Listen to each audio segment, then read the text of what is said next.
This is the launch of our podcast. We've took a long time to do it. Sancta Familia's got a huge presence online, but we've never entered the podcast world. So we're delighted to welcome Matthew here today from the Scottish Youth Parliament, or we'll talk about that. Formerly of the Scottish Youth Parliament, to the very first episode of Patter Noster.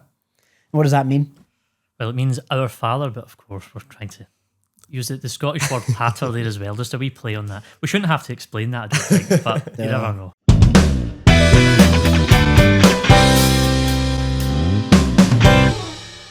Matthew Quinn's been a member, as we said, of the Scottish Youth Parliament until very recently. So can you tell us, Matthew, why that is not the case anymore? Sure. I've taken the decision in the last week or so to resign, and that is for a number of reasons, but the kind of summary of that is my treatment at the hands of Inverclyde Council.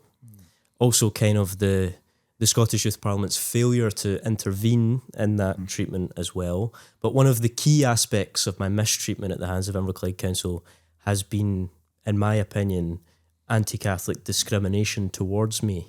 And I'm happy to talk about that today, and we can get into some specifics, but kind of talk generally as well about whether these things are institutional and whether these kind of attitudes are still prominent, which I think we would.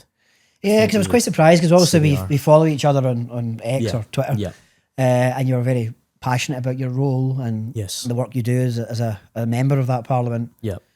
So to take that step's pretty drastic. So what was the tipping point? So the tipping point came in the last few weeks or so. It became clear to me that Inverclyde Council were going to take steps to remove me from my position.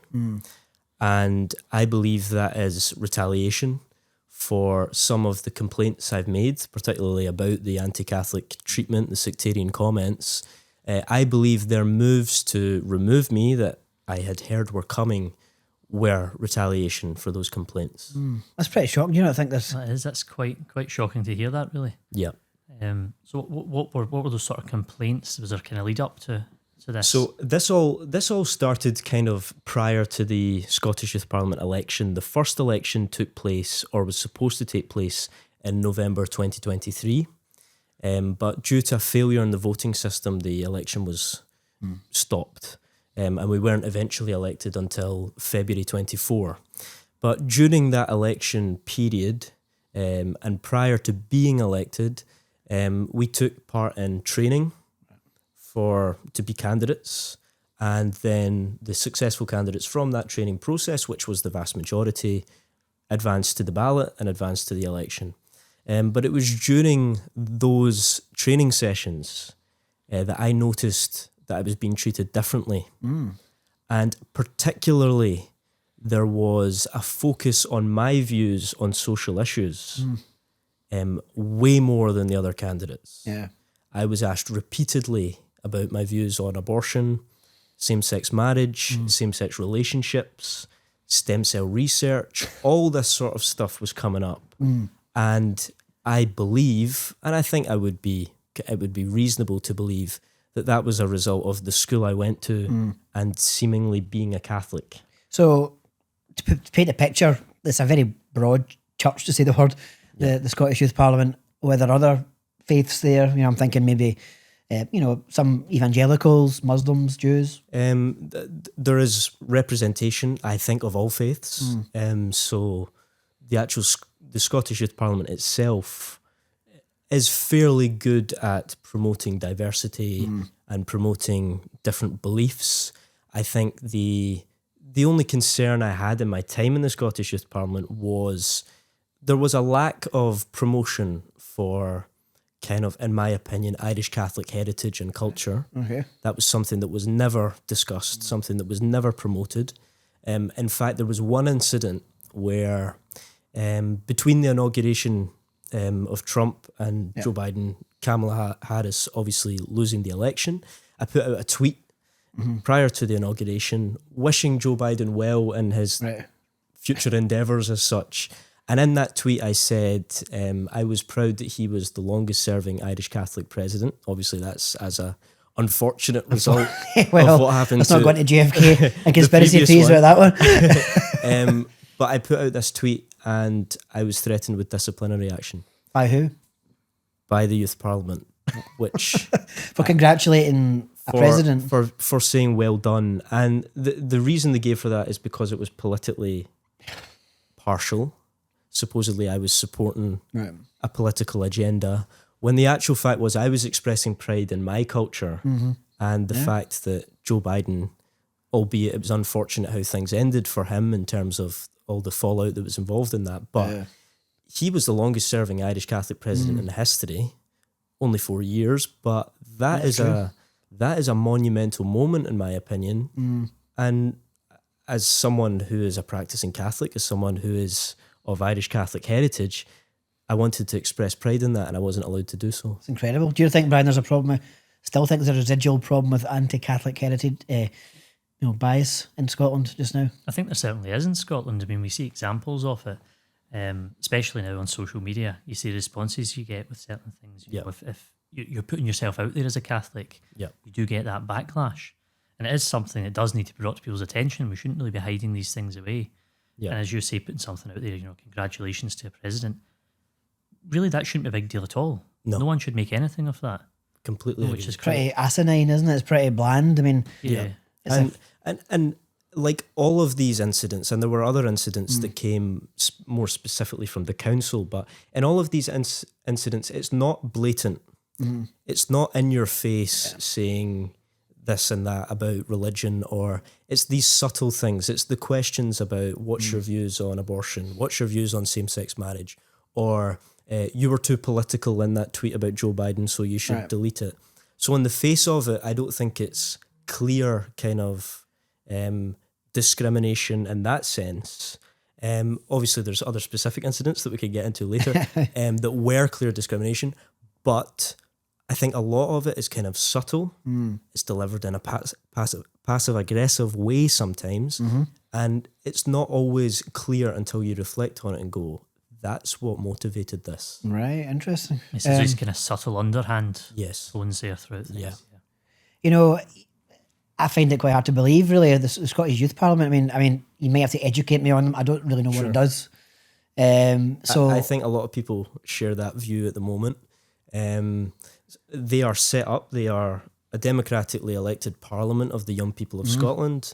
14 to 25-year-olds can run and be MSYPs. They're expected to remain politically impartial. They don't take a side in terms of they don't represent parties, which is good. I think that encourages them to debate the kind of the thoughts behind ideas rather than being put into tribes as such.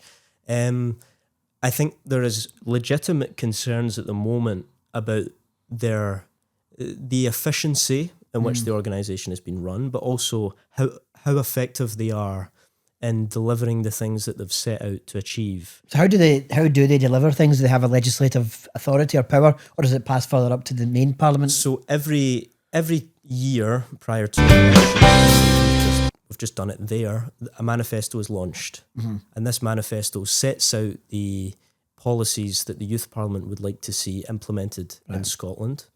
A lot of those policies in the past have been implemented, free bus travel for young people, other kind of social issues were taken forward, gender reform, gender recognition was a big policy. From the Youth Parliament it came from? From the Youth Parliament. Interesting. So obviously it requires the government and the Parliament to take these things forward. There's not a kind of arbitrary process whereby the Youth Parliament passes something and it becomes legislation. It takes real... I use that term loosely, but it takes real politicians to take these things up for it actually to be implemented. But there is some instances where policies that started in the Scottish Youth Parliament have become legislation. Well, that does concern me a wee bit, because you're having this, in a broader sense, you're talking about your own experience, but who is ultimately being allowed to stand for that parliament? Who is ultimately being allowed to have their opinions heard, to influence the discourse? I mean, it seems to me that there's a kind of narrow funnel, and maybe it is the case that, in a kind of more secular age, more young people are not so keen on religious views, but I'm just thinking, there must be some young people who are hold a belief of faith that it's not being represented. Well, that's certainly one of the reasons I ran, and I was I was so vocal in some of the points I made. Not necessarily vocal in terms of expressing views that could be tied to Catholic faith or Catholic social teaching in any way, shape or form. It was more just being honest about the fact that faith does affect your views. It does influence your views in certain aspects. And I felt very strongly that the people in Inverclyde in the MSYP role who had come before me, some of them had been Catholics, but there had been a very concerted effort to refrain from religion, refrain from controversial issues, refrain from talking about this stuff. And it's not necessarily to do with views being out of step with the general population. It's more to do with this will get you in trouble, which is never the way I saw it, because I was head boy at St. Columba's in Gourock at the time of my election.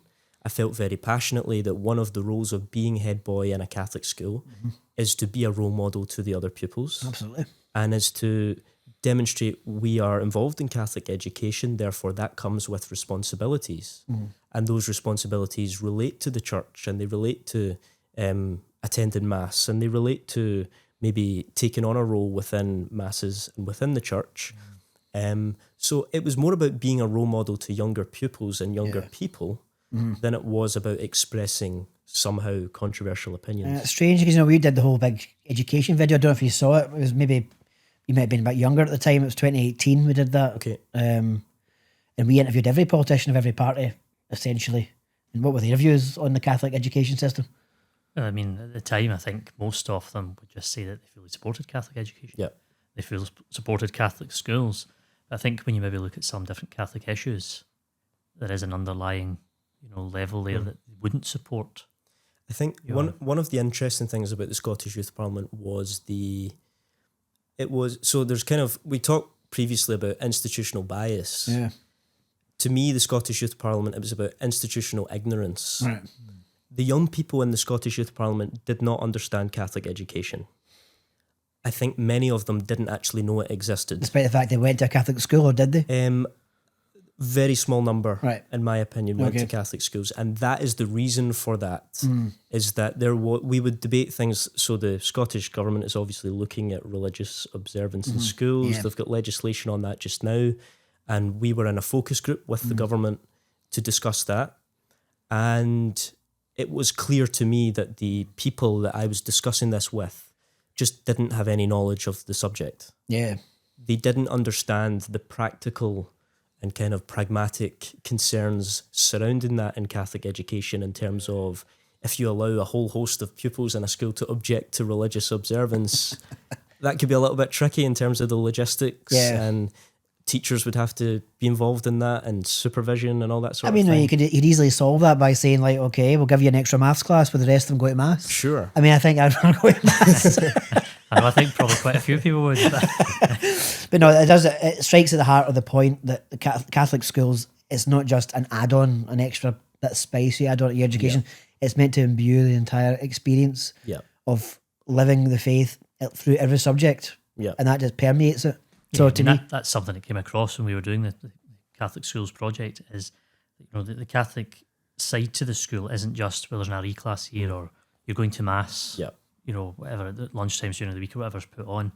It's supposed to kind of permeate through the entire school life, those Catholic values through everything throughout the day. There is a difference there. And one of the frustrations I had was I was in that room speaking as a former pupil of a Catholic school, a former head boy of a Catholic school, and albeit in any conversation, you should treat people as equal, you should treat people with respect.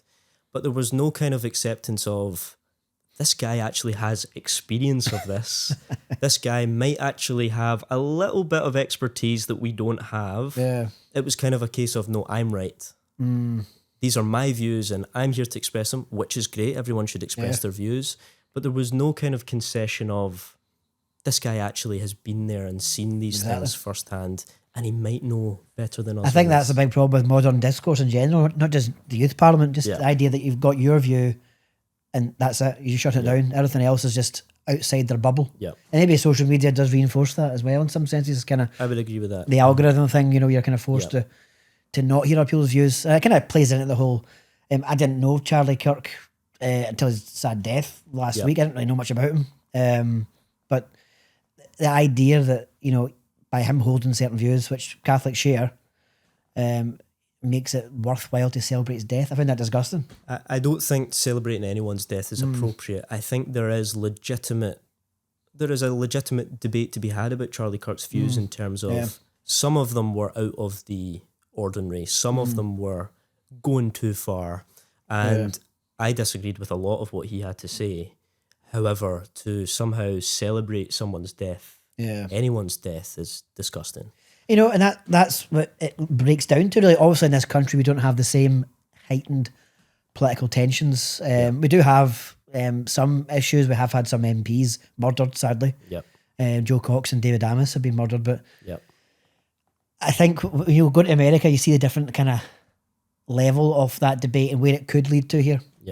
Well, I have to be honest about the fact that even in the Scottish Youth Parliament, and this was probably an irrational fear, albeit it was as a result of the bullying and harassment that I feel I've faced in the role, I felt unsafe.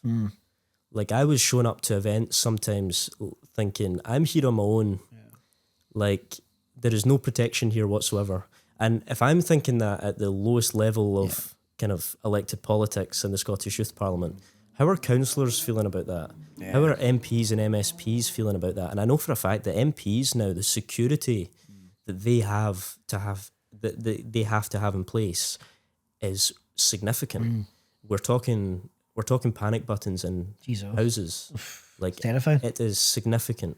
That's my point. The point is that what you've experienced at a low level, if it's unchecked, if it's not stopped, does lead to that culture of fear. It leads to that culture of othering someone. If someone's got that view, they don't deserve to have a right to speak. And then that can then proceed to something even more sinister. Like, that person doesn't have a right to exist. Sure.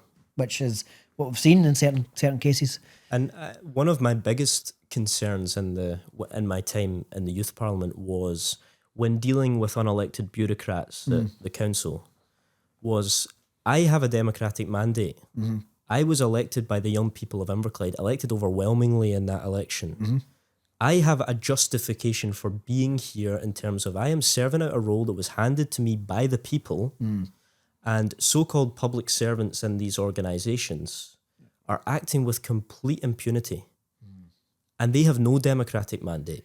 What's the? I mean, obviously, it's talking hypothetical here. What's the motivation? Is the motivation that they have a historically Protestant background? Is that the motivation, or is it more atheist, secular viewpoint? What's the kind of thing there? I think both is the case. I think there are some that are, and I've faced it.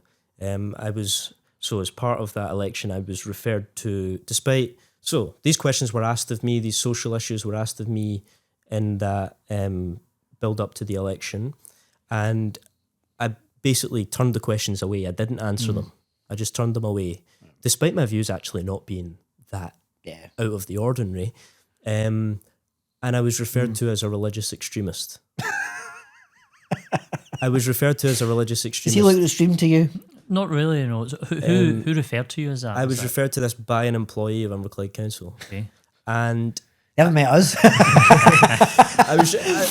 I was referred to as a religious extremist, despite never expressing any views on the social issues that they had repeatedly quizzed me on. I had turned those questions away, but it was still felt that was appropriate. And I reported this, and I reported all of the treatment that I faced. I was told I wasn't entitled to an opinion on social issues. And the quote that was given is because, quote, my Catholic faith would cloud my judgment.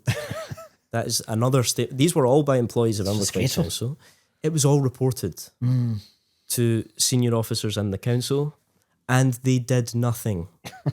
And the question is, did they do nothing because they agreed with what was being expressed? Or did they do nothing because it was about protecting themselves, and it was about protecting their salary, their position, their pension, and frankly, the comfortable life that these senior officers are living across Scotland, not just in Inverclyde. And they're completely unaccountable to the public. I don't know who they are. I don't know who voted them in, but exactly. Often reflecting, we have a situation in this country where if you were called Matthew Ahmed, for example, and you were a practicing Muslim, you would not get the same treatment. You get protected. And despite the fact that Islam shares many of the social views that Catholics share as well, could you imagine a Muslim member of the Scottish Youth Parliament being called a religious extremist? That language would not happen. It wouldn't happen, and I think that kind of goes back to my point that I made earlier about the Youth Parliament in terms of the institutional ignorance versus the institutional bias. Yeah. And it's a case of, I don't even think it's about singling out one religion and saying they are specifically protected. It's just a case of the religions that we think of in our minds when we think about how we should treat people equally are not necessarily reflective of the broad religious spectrum in Scotland. Because if you look at the population, the largest religion in Scotland is Christianity, of several denominations. And I don't think when we have conversations about religion and equality, we necessarily think about treating Christians of all denominations equally. I think we think about other religions. Yeah, that's definitely something. I mean, you remember kind of, this is kind of off the topic, but the kind of Catholic school video we did a few years ago. We interviewed a large number of people across Scotland, a large number of people. Yeah. And what was the question we asked them about what they enjoyed most about RE? Yeah, I mean, that was the answer across the board. Nearly every school. I mean, I think there wasn't one single school we went into, this was not the most common answer, was other faiths. What do you learn in RE? Other faiths, other religions. And that was the answer across the board, which is quite concerning, really. If you've been sent to a Catholic school, really, That's what you're learning in RE? Other faiths, not Catholic faith as well. That was a concern, but it kind of plays into this idea that we have neglected our own heritage, we've neglected our own founding faith of this country, in the sense that, you know, there wouldn't be a Scotland without the Catholic Church. Sure. And I think there is a big debate to be had about the role of government and religion and the separation between church and state. It's actually very radical in Scotland that Catholic education is allowed to be public education. And I can't think of many other examples across certainly the Western world and the English-speaking Western world where that's allowed to be the case. But rather than view that as being an exception and that being a bad thing, I think we should wear that as a badge of honour, which is we are a country that values religious freedom to such an extent that we are willing to invite the Catholic Church into partnership with our government. Yeah. And that's not about having a state religion. It's not about the government expressing a preference in terms of what people should believe. It's just about saying we accept that a large percentage of people in this country have a shared set of views, have a shared set of values, and we accept the right of that community to exist. So do you think the 1918 Education Act, which was enacted to bring Catholic schools, do you think that in the next few generations could be at risk? I think it's already at risk because I'm seeing, back to this institutional ignorance as such, the people I'm having conversations with, young people who haven't experienced Catholic education, are saying it's not required. It's not necessary anymore. And these are young people who are in the youth parliament. They are young people who are the future generation of politicians. And they are saying that it's no longer required. And that point about it no longer being required isn't coming from a point of experience. Yeah. It's not coming from a point of principle or doing what's right or equality. It's not about that. It's about ideology. Yeah, absolutely. And it's an ideology which says that the state and religion should not be connected in any way, shape or form. In my opinion, that's a legitimate ideology. However, they have failed to consider the implications that would have on a large number of people in Scotland. Also the fabric, we look at her school next door, I mean, it was the pennies of the poor of this parish that built that church and built that school. Yep. And they were gifted, in a sense, taken over by the state in 1918. And it comes back to the point that Catholic education was created to protect Catholic individuals in Scotland from discrimination. Absolutely. And now, in my experience, dealing with Inverclyde Council, it was my Catholic faith that was actually causing the discrimination. So the fact that Catholic schools existed in the first place to protect from that discrimination is actually backed up by the fact that discrimination is now being handed out as a result of that very education. So it's a strange thing to look at, I suppose, but it shouldn't be the case. It should not be the case. It should not be the case that because you've got a certain education. And it's worth pointing out that the Education Act 1918 wasn't just about Catholic schools. Yeah. It was about denominational schools as well. So the Episcopalians could have their schools and whoever could have their schools. It's about protection and equality, really, at the heart of it. And I sometimes feel that when people express a view which is, we need to get religion out of schools and we need to do this, that is also back to this point about it being subtle. Yeah. That is one of those subtle comments that we know what's behind that. It's one of these subtle comments that comes from a place not of equality where we say that all schools should be the same. Yeah. It's coming from a point of discrimination, which is they don't deserve their schools. They should be forced into our school system. We are in a spiritual battle, whether you like it or not, that the secular countries, Western countries want to eradicate Christianity. It's clear, it's obvious, it's always been so. It's kind of, one of the great enemies of communism in a sense. I'm talking generally here, but the great enemies of communism was the Catholic Church. But you get rid of that Catholic Church, they achieved their aims of having this kind of radical view of society. So having religion as an obstacle is very much still seen or kind of viewed that way by some elements in some parties as well, despite the fact, there's a number of religious people in all parties. Yep. They still have this view that it's an obstacle to their view of what should be a perfect society. And one of my biggest frustrations is kind of, there has been an inability in public discourse to communicate the fact that religion can be a force for good. It doesn't always, and I think America has unfortunately been, they have created this problem for us, which is religion is now associated with taking people's rights away. Right. Rather than religion being, on the flip side, an argument can be made that religion is actually about giving people rights. Absolutely. It's about solving poverty.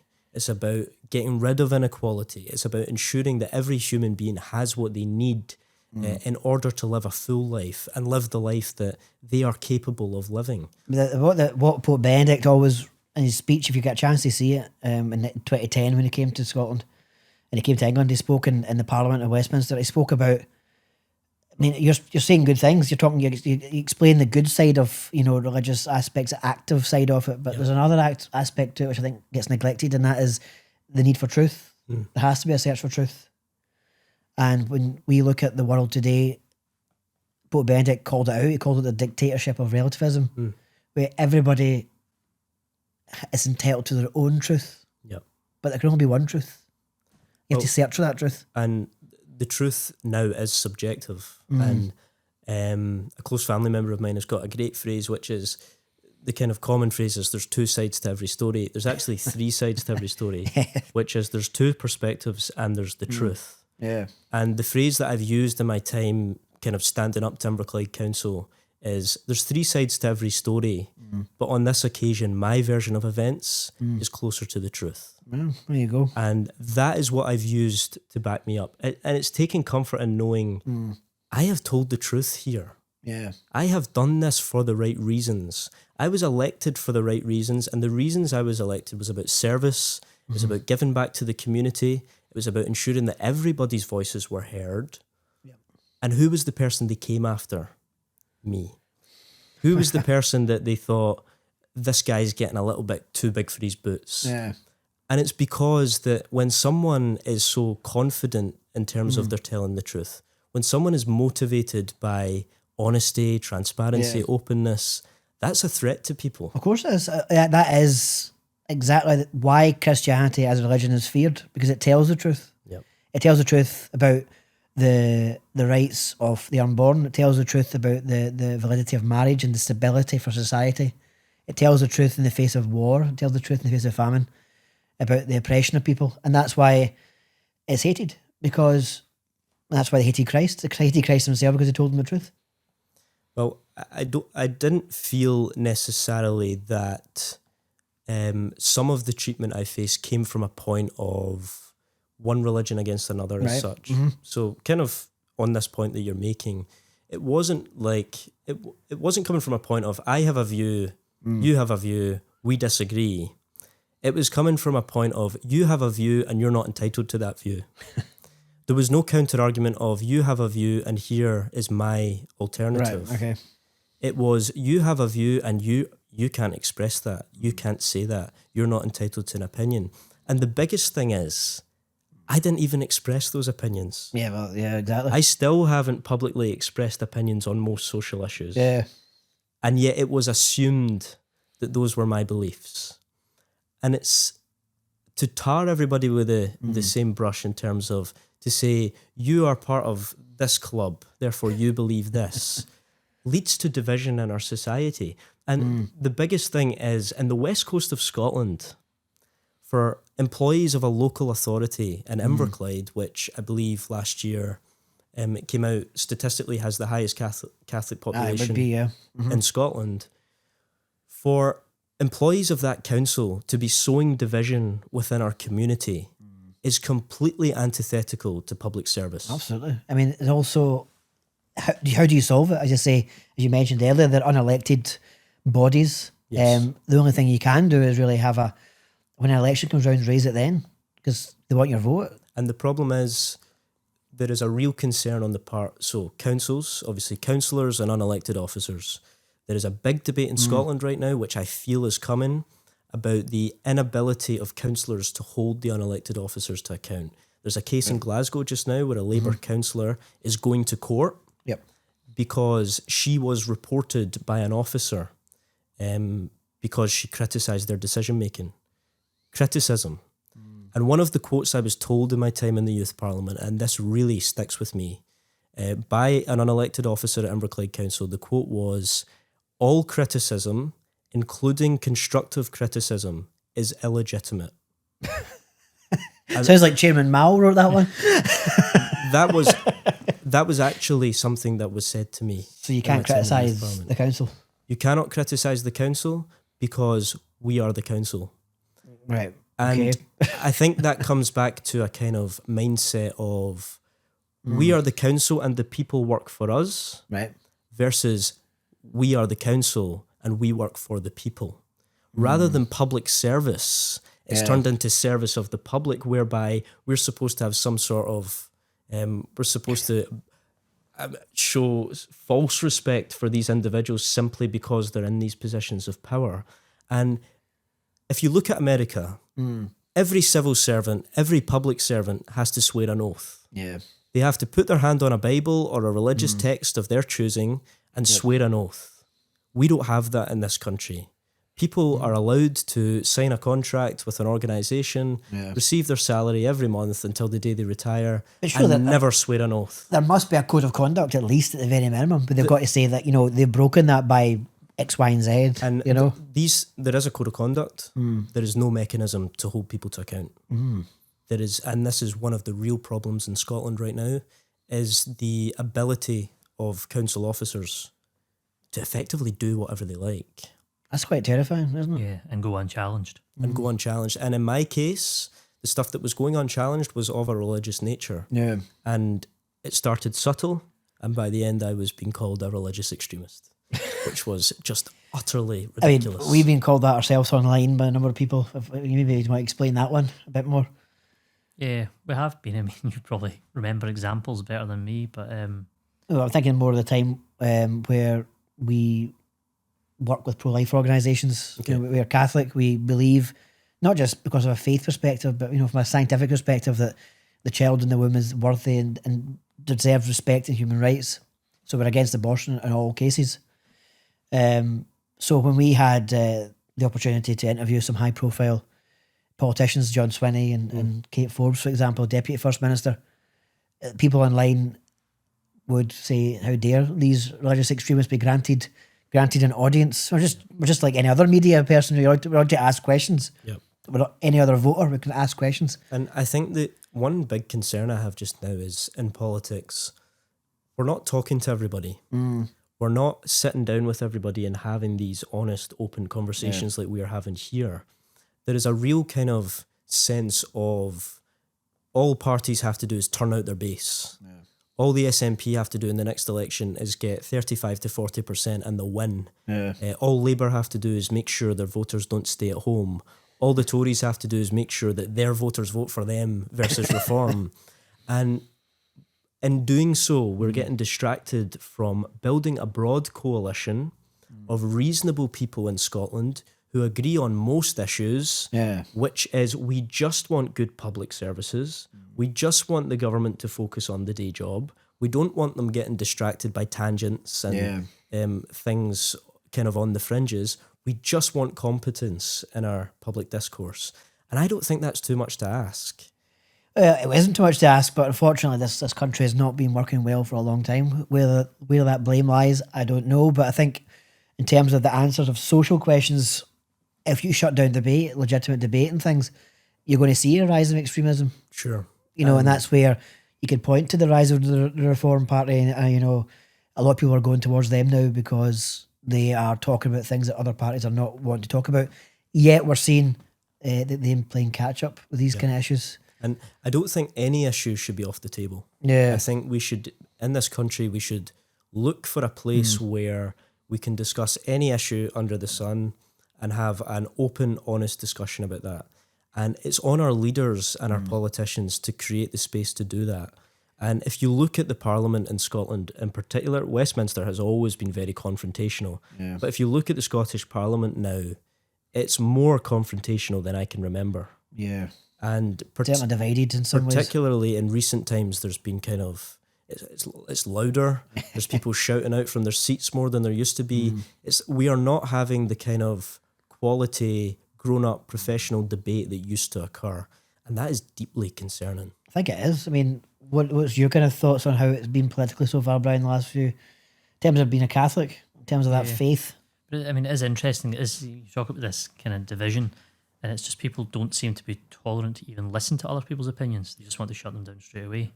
So if you say something that I disagree with, you're wrong. I don't want to hear about it. And one of the key examples of that has been the buffer zones. Every single member of Parliament, apart from John Mason, voted buffer zones. Yes. Because it's easy to do. Yes. It's easy to think, oh, I don't want to be anti-women. I want to be seen as Mr. Nice or Mrs. Nice. I'm going to and put in buffer zones and I'm going to get lots of votes. Without thinking at all about the implications of what they've just done, they've effectively introduced thought crime into our society. Sure. I think this is one of the points where we can have an open and honest debate. I think the buffer zones at the kind of level that you just look at it on paper are fine. I don't think any form of kind of protest should occur anywhere within a healthcare facility. I agree with that as well. Do you? Yeah. I mean, this is the thing, because a lot of the people that are, giving their opinions on these things, have they ever gone to one of these, I mean, you say so-called protests, but I mean, we've been to one, we've filmed at one, and it wasn't a protest. Sure. This is people there, you've got a few elderly women, elderly men standing with signs saying, do you need help? Do you need support? Offering people in a crisis situation, a crisis pregnancy. And that option, some people are saying, well, we want to take that option away from them. And the biggest concern I had at the time was about silent prayer. And this idea that if someone was stood within that buffer zone, seen to be praying as if that's something that can be seen, some people can just... Well, the group behind it, 40 Years for Life, and obviously people fling tropes at them, they're American, they're all people involved, they're all Scots. One of the things I found interesting is they adhered exactly to that law. So they held their prayer vigil 200 metres away from the hospital, despite the fact the original site was nowhere near the entrance anyway. It's across the road. Sure. I don't know if you've been down and seen it. We've covered it as journalists. But what then happened after they adhered to the law and made it 200 metres, Gillian Mackay come back again and say, we'll need to extend that even further. I mean, come on. I mean, so basically she said she doesn't want prayer anywhere. So let's be honest. You've got to be honest with us. And I think if your intention is to have a 200-metre zone, you should have a 200-metre zone. It can't be this, we tried 200 metres and then people showed up just beyond 200 metres. Now it's 250. Now it's 300. Now it's 350. That's utterly ridiculous. That's the fruits of it, and that's because at the heart of that bill is not about protecting women. It's about shutting down opinions and shutting down views. That's what it is. They've made up this kind of straw argument that women are being scared or intimidated by these people. I wouldn't say certainly from what my experience is, that they've been intimidated. In fact, I found the opposite. I've met women who have been encouraged by the chance to escape from coercive relationships and the offer of help which is there. It's not condemnation, it's an offer of help and prayer. Yeah, I mean, we've spoken to a few people who have also said that, you know, they wish someone had been present to show them that there was another option for them. Mm-hmm. You know, which is interesting as well. I think it's a debate. I think it's that, like all debates, that some things are subjective. I do feel that buffer zones in and of themselves do not pose a threat to religious freedom. I think the concern is the specifics around prayer, the specifics around telling people you're not allowed to do this because it intimidates people. I don't know how anyone standing silently in the street with rosary beads or anything else, Or even in some cases standing with nothing, just standing. And actually, it goes further than that. Standing in their own house, technically, if it's within the buffer zone, to put that into the legislation was unnecessary. Yeah. And we know what the motivation for that was. However, I think there's a legitimate debate to be had about any form of gathering within a healthcare setting. And if 200 metres is what the Parliament agreed, make it 200 metres.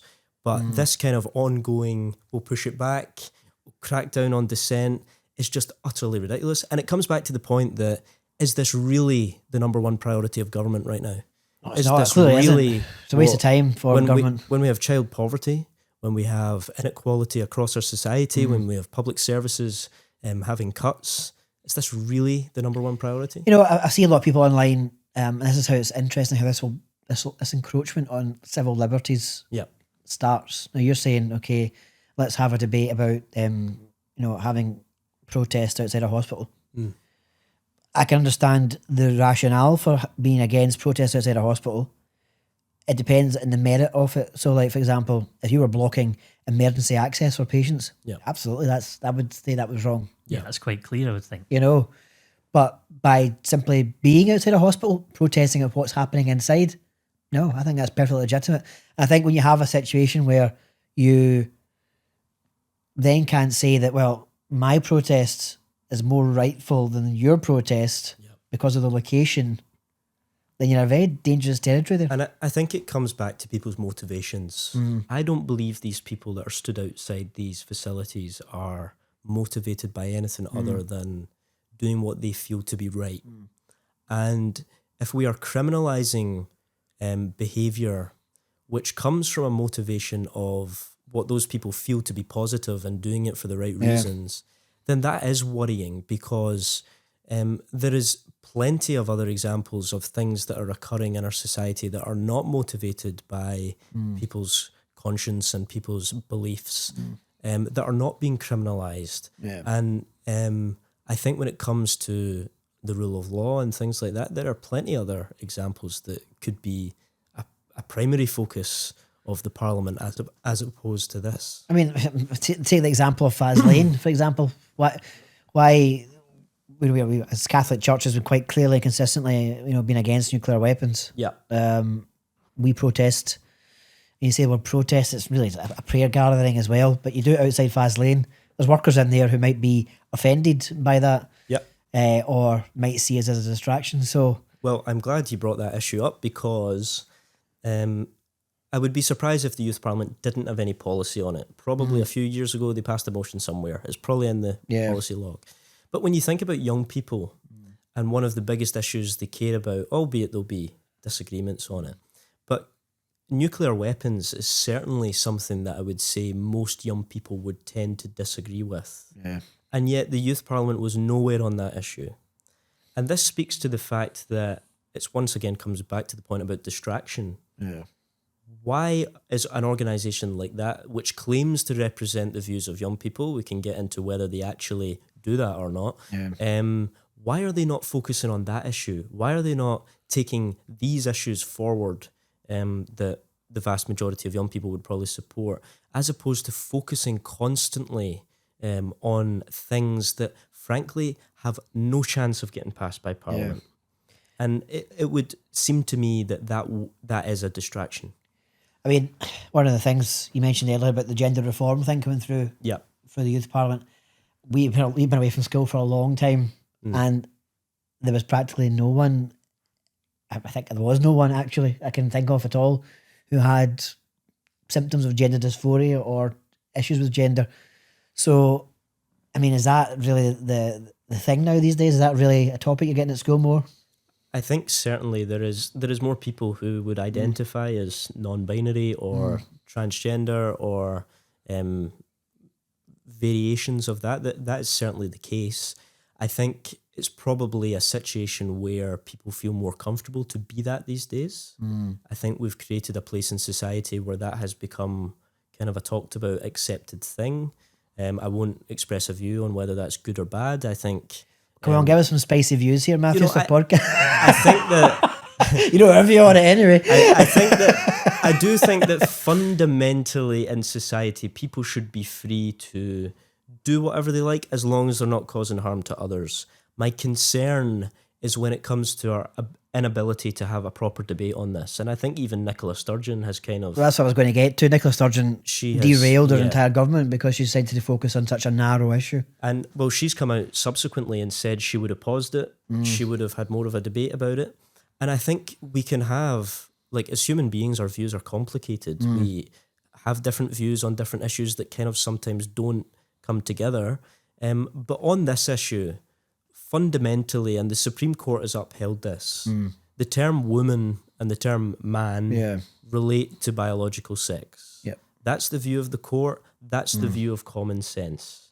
The question, independent of that, is whether we should treat people based on their sex or their gender. And I would argue that on things like passports, driver's license, all of that stuff should be your biological sex. What about identity cards? Well, brick cards. That's a whole nother issue, which, from a political point of view, that is miscalculated from the Prime Minister. But yeah, I know what you mean with the kind of, but it has to be because clear and truthful, I think. Biological sex is definitive and it's backed up by science. And therefore, having biological sex on these official documents, great. People's gender identity, I might disagree with someone... doing certain things. I might have concerns about mental health. I might disagree with that. I'm not necessarily saying that is the case for me. I'm just speaking hypothetically. But in a free society, which we uphold, where you have freedom of religion, where you have freedom of expression, people should be free within that society to dress however they like, to be whoever they like, to call themselves whatever they like. But when it comes to the law and when it comes to specifics regarding the law, I think we got to a place that was just not based on common sense. Yeah, I mean, I think you're touching on an aspect of free will. People have free will to do these things. But as again, I'm harking back to the element of truth. What is truthful with the person? What's good for the person? I don't think these, the whole debate about puberty blockers and surgeries, I ultimately don't think that's good for a person. I think... And it's also not unreasonable to say... a child should not be making these decisions. Exactly, yeah. And a child should not be making these decisions alone without family consent. Absolutely. And there might be a breakdown in relationship between a child and their family. There might be a situation where parents and children don't necessarily get along. These scenarios happen. However, for people to support teenagers, and I respect young people, I represented young people, I believe passionately in young people's rights. I also believe at the age of 14 and 15, you are not equipped to be making life-changing decisions. And common sense tells you that. Yeah, absolutely. But when you get to the point of 18, where I am now as an 18-year-old, I am equipped to make those decisions. Yeah. And is it really that unreasonable to go... wait till you're 18 before you think about this? I mean, there's also arguments that it's even beyond 18, you're not fully developed as an adult brain until 25, 26. Sure. There's lots of kind of questions about these things, in terms of how the viewpoints can play in, because people ultimately want the good of the other. That's what loving someone is. Sure. And of course, we've been depicted as Catholics as being something that's hateful, those Christians, they hate people that are, no, in my heart of hearts, you want to bring people to the truth through love. Yep. You see?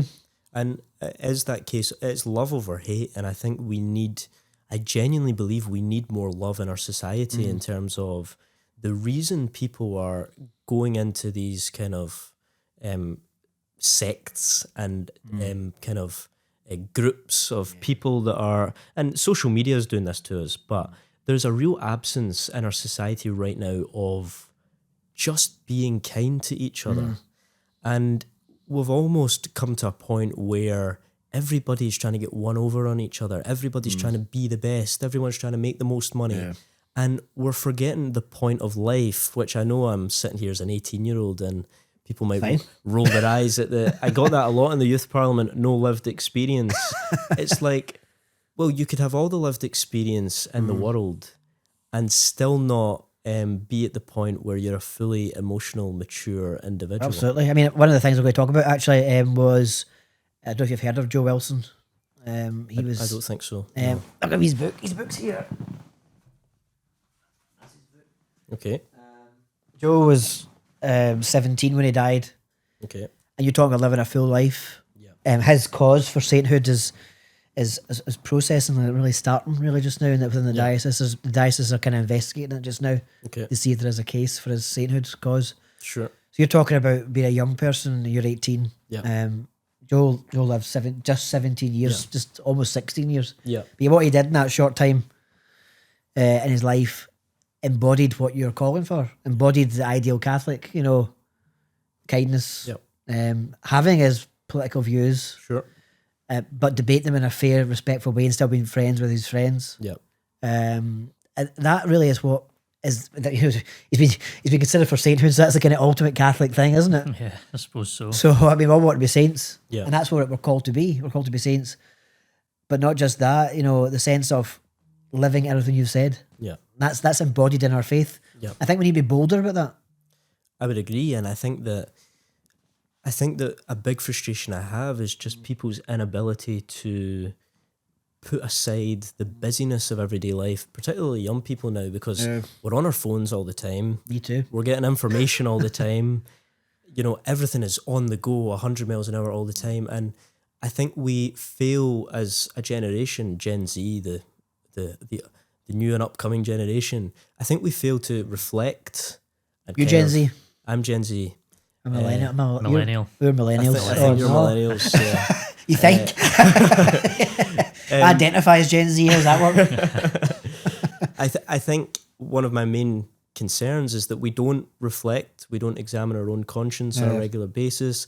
We don't take time out of a busy life, a busy world, and go, how am I feeling about this? How am I feeling about the fact that life passes us by? Yeah. And we only have a short time on this earth. And obviously as Catholics, we would believe that our time on earth should be spent putting us in a place to live eternally as such. Yeah, absolutely. But whilst we're here on this earth, we also have to have reflection and examination of our conscience in terms of just taking some time out and thinking. Touch some grass, is that what you say? And I don't say that. Well, yeah, touch some grass. I learned that. That's still a thing. I did a viral Gen Z church video, went viral on Instagram.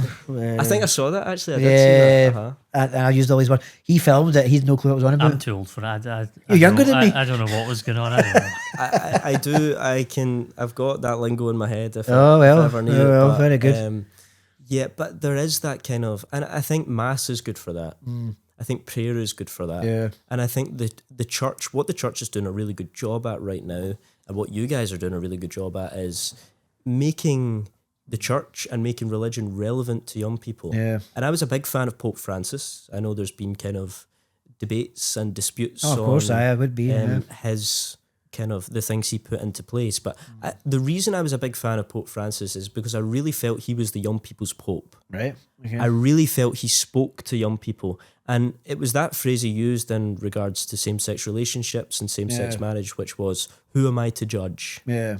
And it's not that he was radically changing the church. It didn't change anything. It didn't change anything. It didn't change a thing. It was a change of kind of attitude, I would say, more than anything else. But all it was opening up his arms and saying, this church is the universal church. Yeah. This is the church for everybody. And I think what Pope Leo's done a good job at is keeping that going and saying, regardless of your views, regardless of what you might be struggling with in your personal life, regardless of how you might be feeling about the church, about the world.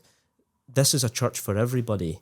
And that is a crucial message to get across to young people. Well, listen, it's always been the case. I think one of the things that Pope Francis fell victim to was media spin. Yeah. On both sides, you had this kind of left-right paradigm where you had one side trying to say he's saying this and the other side saying he's saying that, let's celebrate it. Sure. Pope Francis didn't change anything about the Catholic Church. Not necessarily. I would agree with that. He didn't change anything about the Catholic Church because the Catholic Church's truth is eternal. Yeah. He did, in his own pastoral way, encourage more people to feel comfortable, maybe perhaps, in approaching that truth. But a lot of the times it was misquoted. And I found that very difficult to navigate. As someone who was at the height of his pontificate being in Catholic media, difficult to navigate. Yeah. You don't think the air's kind of cleared since Pope Francis has kind of gone a wee bit, you know what I mean, in a sense, it's calmer now, I think. Yeah, there was a kind of divisiveness there on social media, certainly, where everyone just wants to put their own opinion in, their own spin on different things. But there is a kind of calmness now with Pope Leo as well. And I think that will be... So Pope Francis, I think, will be remembered for kind of change, regardless of whether those changes were tangible or they were perceived. But he will be remembered for change. He'll be remembered for reform. I think what Pope Leo will be remembered for when we eventually get to that stage is he will be remembered for being a steady hand, and he'll be remembered, obviously he's only been in for a short while, so things could change. We don't know. But I think he is a steady hand. He's someone that has brought people together. Yeah. He was seen when he was elected as a moderate as opposed to kind of more liberal or more conservative. But even getting into liberal versus conservative is divisive and is polarizing. But it's not a Catholic thing because there's Catholic and that's it. You're not, you can maybe have different interpretations of things, but the ultimate thing is that all these cardinals are Catholic. Yes. They're Catholic men, with Catholic, united in the Catholic faith. And I think when you start looking at it through that political lens, you distort a lot of what it actually is all about. I think if you look at kind of, and I'm obsessed with this just now because we're studying at uni and I'm studying politics, kind of Aristotle and Plato and the way they thought about the world is that they viewed human beings as being political beings. And their definition of politics is obviously different from what we now commonly accept it to be. But they kind of viewed the world as we're all political beings. And politics is about communication and it is about debate. So I think it's inevitable that that's going to kind of filter into the church a little bit. But I do think we've got to a position where within the church, it feels as if there's kind of a left wing, a right wing, moderate. That's what Pope Leo was described as when he was elected, a moderate. Rather than just a new pope. It was it's interesting kind of view on it. I mean, I don't know how your reaction was, what your view on what you saw. Pope Leo, that's starting to kind of go a bit. I think that's starting to disappear. I would agree. I was a big Zoopy guy. And a lot of young people were, but Tagley was huge with young people. I quite like the idea of having Pizza Bal. I've got his hat over there. He seemed to be quite a heroic character, you know. The work he's done in the region, in the Middle East in particular, has been quite impressive. Bringing people together is impressive. But I cannot express the extent to which Tagley was taken off with young people. Like we're talking TikTok, social media. I think there was this video of him singing John Lennon that went a little bit viral. Let's not go to that song. Don't tell me it's Imagine. It was Imagine. Okay, so Imagine is horrendous. A little bit controversial. No, it's not controversial. It's the worst song in the world. I quite like the song. Whether I agree with what John Lennon says in it's another matter. Do you like Imagine by John Lennon? I do, actually. I don't mind it. The actual musicality of it is okay. I know. Yeah. I mean, the song. Okay, as a tune, fine, but like, the words itself, Imagine. What is this? Chairman Mao's Little Red Book we're reading here? Fair enough. That's a fair point. I think John Lennon would take great pride in that, to be honest. I think John Lennon probably wouldn't. John Lennon was, at his heart, a capitalist. Sure. Who lived in a rich life in New York and is singing about, whatever. What was the one I read the other day about John Lennon doing his famous bed protest? They actually stood up during the day, during it, to get a cleaner to make the bed up for them. I mean, come on. But no, I don't agree with it. This Imagine. And, one of the things where it grinds me the most is when there's a terrorist attack or when there's a tragedy and you've got the guy out with the guitar singing Imagine, and you listen to the lyrics, Imagine there's no heaven. Sorry, that is not the answer to hate. The answer to hate is love. And the answer, the opposition to violence is faith in the sense that we have only one hope, and that hope's in Christ. Not this idea of, there's no heaven. Well, that's okay. What we're actually singing here, those people who were blown up in that bomb, there's no heaven. No, they're dead. They don't exist anymore.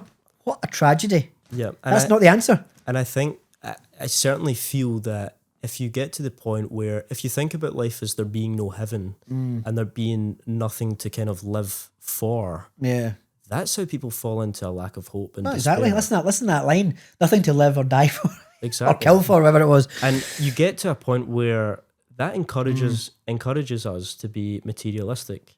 It encourages us to be in the position where we're now in, where people are focused on, how can I make more money? How can I get this promotion? How can I get this new car? Imagine there's no possessions. Watch?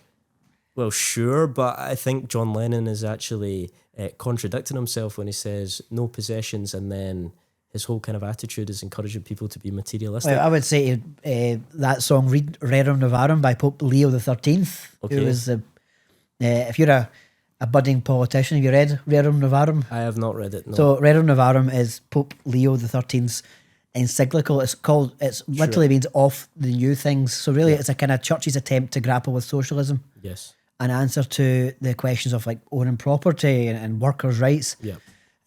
So I would recommend you do read Rerum Novarum. Sure. Very short encyclical. Okay. But it lays out a blueprint for how the church views society, and most Catholics wouldn't know it exists. Yeah. So that's why it's good that with Pope Leo has chose the name Leo. Yeah.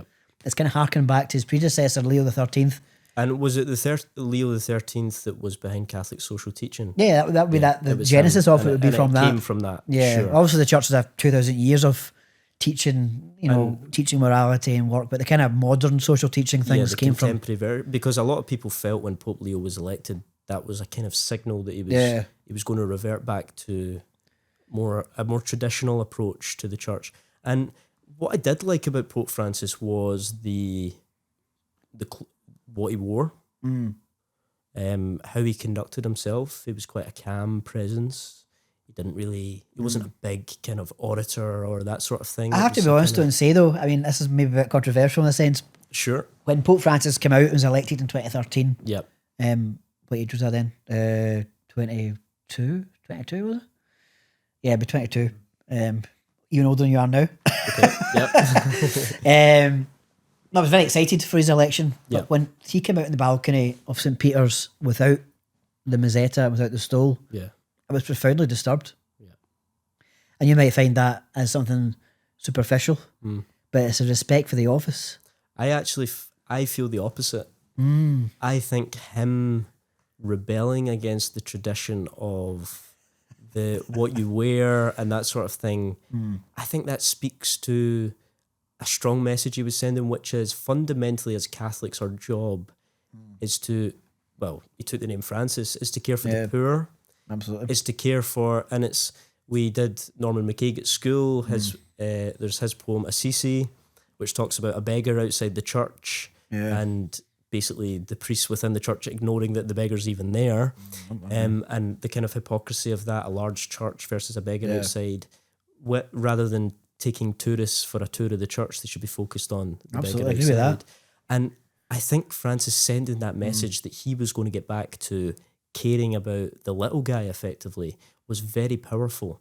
And I think it was controversial, sure, and I think it probably immediately divided people within the church. I think the signal to me it sent was, I understand your point, the priority is a church looking after the poor, but these things, the vestiges of the office, are not something which contradicts that message. Sure. It's to show something towards the glory of God. That's a good point. For example, I was always go on about red shoes.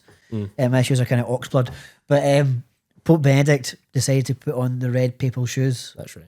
People got obsessed with that, saying, "Oh, Prada shoes." They weren't Prada shoes, but what they did speak to was something very, very important, that he was walking in the blood of the martyrs. Okay. So when Pope Leo hasn't chosen to wear the red shoes either, but when you remove that, you lose that symbolism of what it means. And it's not something that's contradictory to to a church that cares for the poor. I think if I were Pope, I wouldn't wear the shoes. Probably more to do with I'd have them on. the shape of them. They don't look particularly comfortable, you know. They don't look particularly comfortable, so that's what would. You'd be a sneaker kind of guy, would that be? Oh, for sure. You could still get red sneakers. You could, yeah, red gutties or something. Go like halfway. that. But no, the minute I saw Pope Leo coming out in the balcony with the Mozzetta back on in the stole, I felt a bit more calmer about that. I think that was a concerted effort to speak to bringing the church together. And I think, to be honest, you can't have constant reform. You can't have, and I use reform with a small r, of course.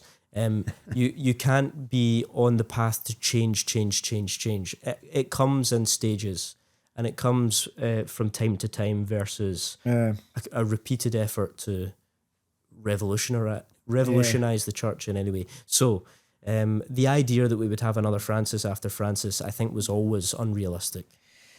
It's a tricky legacy to follow, big footsteps to follow. I'm quite happy that he's taken back the Apostolic Palace in a sense. That the name itself is unfortunate. It's not really a palace as such. It's not particularly.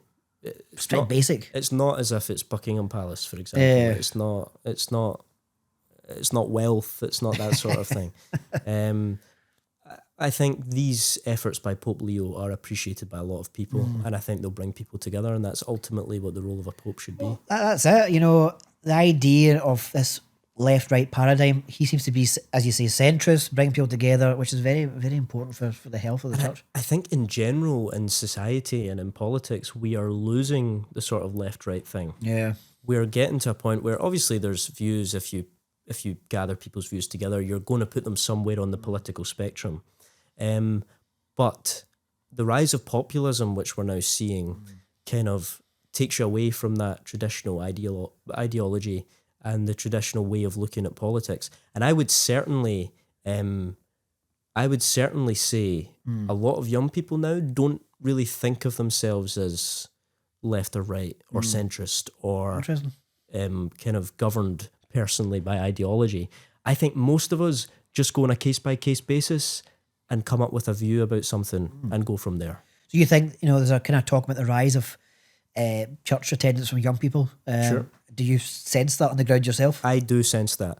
I sensed this several years ago, and I said to a family member, I am sensing a change here. And it was dismissed at the time, but it's been borne out by evidence now that attendance is going up. Even, I think I would say it's been driven by young men. I certainly feel that young men are turning more towards religion than young women. However, I've seen it with young women as well. Yeah. And I think it speaks to the world that we're now living in. And when people are in despair, when there's a lack of hope, they turn to religion to get them through it. Right. And because religion gives them hope. And it's because there is something to live for. And it gets back to that conversation we had earlier, that there is something that grounds them in taking time out from a busy world. And I think that's ultimately what young people are looking for. I also feel social media, COVID has made us lonely. Young people right now are incredibly lonely and they are longing for peace. It's interesting how COVID played into that. I mean, we didn't go through the school thing, isn't it? Yeah. We kind of were more working at the time, so we had a great time, actually. Apart from the whole breakdown thing. Yeah. but no, I don't know how it'd be for you. You were at school, I guess, during that time. I was at school. I was 13 when it started, and the biggest thing was we went into lockdown in March 2020. Yeah. We came back to school, I think, in the August, but even in that 5-month period, because we were at that kind of 13, 14, people had changed. Like, people had grown significantly. Exactly. Of course, you forget about that, don't you? And you were asked to go back and be friends with people that were whole different people. And actually, the anxiety that young people are facing as a result of all that's gone on with COVID is off the scale. Yeah. I am talking, this is serious. Yeah. And it's not been spoken about right now. The mental health impact on young people is huge. And it's because as society we had a collective trauma that we've not dealt with. It's 5 years on, and our only focus in the last few years is about getting back to normal. rather than saying we need to get back to normal, but we also have to reflect that, there was nurses and doctors in the NHS who were literally overwhelmed. These were people who were then coming back to households terrified that they were going to pass on COVID to their kids, to their family members. People had elderly relatives who died in care homes. Absolutely, yeah. Even, I suppose people coming to church would have been, there's been members of my family who haven't properly gone back to the position they were in because there is that still kind of subconscious fear about catching something. I mean, the church population hasn't risen since, really. It hasn't really. It's come back to some levels of normality, but it's not ever got back to what it was. Sure. And I quite frankly blame the church for that. Yeah. The church at the time had the chance to state what the Catholic faith meant for us, what the sacraments meant for us, and they almost essentially rolled over to the government. I think there was some positives out of it though, and I think the biggest one is kind of live streams and the technological advancements within the church, because prior to COVID, like I don't think many churches had a live stream that people could watch on a regular basis, and now it's kind of commonplace. I mean, I agree. We're not going to disagree on that because because we do. I mean, I'm dressed here in a shirt and tie because we were streaming a funeral this morning. Yeah. That's something we do, every on a regular week. basis. Yeah. I actually think the first time I got in touch was to say that we had a funeral coming up and could. I was actually, Turns out the church already had booked someone, so that was the. But that's what I was saying. That the church missed a trick in a sense that yes, it's good to have that hybrid, that idea that you can reach out to someone online. Yeah. But they missed a trick when they didn't emphasize that we are a physical religion. We need to be in communion with each other, but also you're receiving the sacraments in person. Yeah. You cannot replace that through a screen. I would agree. I don't think you can't have the same level of involvement. It's not the same thing. It's not the same thing. It's a pale imitation of what it is to be a practicing Catholic. And the church at the time, for rightly or wrongly, everyone was in a different situation then. No one knew how to navigate it. But for rightly or wrongly, the church almost suggested that, going to the supermarket was more important than going to Mass. They put over physical food over spiritual nourishment. And I do think, though, that kind of the modernisation that's occurred, though, maybe outweighs the negatives. Oh, yeah, I would agree. Listen, we're a media company. Yeah. As Brian said, we do this as a job. But I think the idea that everybody had to see their local priest on a phone, fumbling with a phone, or things going on like hats and eyes and stuff, if it's going to be done, it's got to be done well. Sure. Because you're broadcasting the beauty of the church, and it's got to be done with people in mind and the experience in mind. So my view was that every cathedral should have had a central source, shrines should have had a source, and there should be funding put into that. That didn't happen. It's kind of some areas were patchy. Like you had some parishes doing it really well. You had other parishes who just disappeared. So I don't know who was right and who was wrong there. It was a tough time, but certainly there was improvements to be made. The church did not get it right. And I don't think many people got anything right during that time. Exactly. It had to navigate it, But there was things that could have been better than what they ended up being. And that is regrettable. And one of the things we worked with Canon Tom White, who was basically on his own. Okay. Took the Scottish Government to court over the closure of churches. It was the second lockdown and the third lockdown at Easter time. Okay. So there was no reason whatsoever, but the SNP, Nicola Sturgeon's government, decided that they were going to extend this lockdown for churches to Easter, to affect Easter. I think he won his case, actually, and the churches were opened for Easter that year. But it just shows you that, you cannot capitulate your rights to the state. In general, I would agree, and I know you briefly mentioned it, but the ID card idea that's coming in now deeply worries me, because the idea that you have one state ID that everyone must have, and you're getting to the point of, if you don't have it, what are you going to do about it? Yeah. What's the government going to do about it? And if we're getting to the point where the government is somehow going to criminalise the fact that people don't have a government-issued ID, that is where we have to draw the line in terms of the role of government. Absolutely. Because people need to have freedom. People need to have their own personal and civil liberties, you can't infringe on certain rights. There's a balance to be had. And the role of government, in my opinion, is to make life better for people. Well, I would not say I've got any particular political affiliation. Sure. I don't know if you got a particular affiliation. Probably generally, historically, from being from the west of Scotland, you have this kind of more social view of things in terms of, kind of Labour / SNP thing. But in terms of government, I would probably agree more with the kind of concept of small government. Sure. The government should not be continually in your life.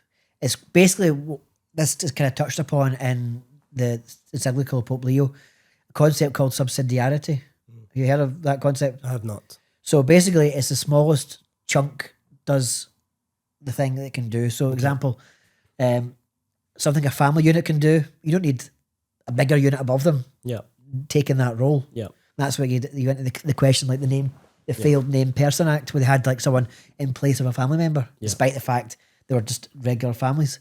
The subsidiarity is saying let the smallest unit, when they can, do what they can. Yeah. Take the government out of it.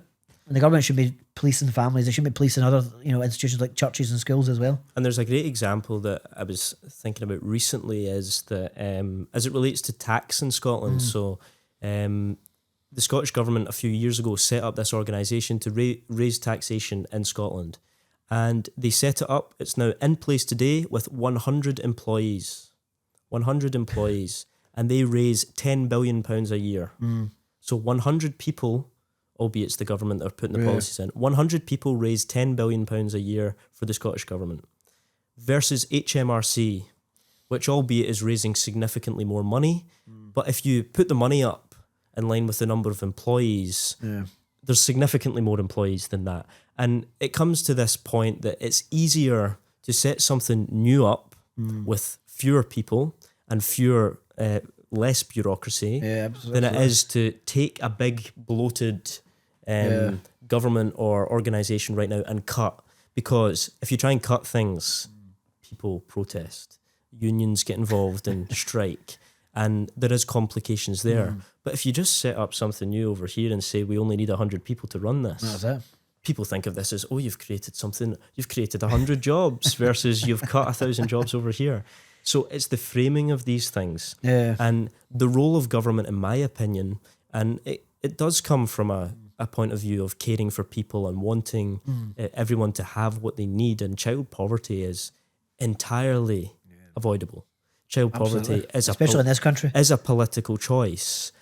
And the role of government is to solve these things and it's to intervene on these things. And the big issue for me just now is, if you look at, and I won't get into the specifics of parties, but if you look at Westminster and the Scottish group of MPs that are in Westminster, the vast, vast majority of them voted to keep the 2-child benefit cap in place.